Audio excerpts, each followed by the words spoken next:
आज ही के दिन हमारा देश आजाद हुआ और आजाद होकर आज 80 साल हो चुके हैं। आप तमाम को पता है कि आजादी के लिए हमारे लाखों शहीदों ने अपनी जानों की कुर्बानी दी, तब जाकर हमारा देश आजाद हुआ। आज इस झंडे के साथ हमें आज उन शहीदों को भी याद करने का दिन है। आज का दिन हर एक हिंदुस्तानी के लिए बहुत अहम है। जो अंग्रेजों के हम गुलाम थे, आज उन गुलामी की जंजीरों से हम आजाद हुए हैं। ये आजादी सिर्फ एक इंसान की नहीं बल्कि लाखों लोगों ने अपने जानों को कुर्बान कर दिया, अब फांसी के फंदे को अपने गले से लगाया, जेलों में अपनी जवानियों को कुर्बान किया, जुल्म सहा, तब जाकर हमारा देश आजाद हुआ।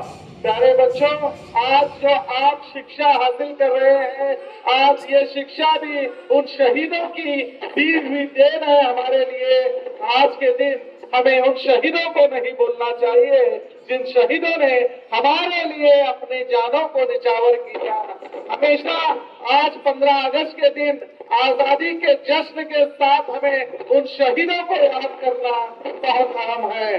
उन शहीदों की कुर्बानी का नतीजा हम आजादी से यहाँ बैठ रहे हैं, आजादी से अपनी बात कर रहे हैं, आज आजाद भारत का सपना देख रहे हैं। आज कई नफरती नेता जिनके जो हमारे शहीदों ने अपनी जानों को कुर्बान कर कर आजादी का सपना देखा था, आजादी के बाद जो असल आजादी थी वो आजादी थी हर एक इंसान को इंसाफ मिले, हर एक इंसान को बराबरी मिले। मगर आज कुछ नेता नफरतों की सियासत करते हैं। मेरे बच्चों, में आप तमाम को बताऊं, भारत का हर एक नागरिक एक है। पहले वो भारत का नागरिक है, उसके बाद वो हर धर्मों में बटा हुआ है। तो हमें पहले भारत का नागरिक बनना है, उसके बाद अपने धर्मों पर चलना है।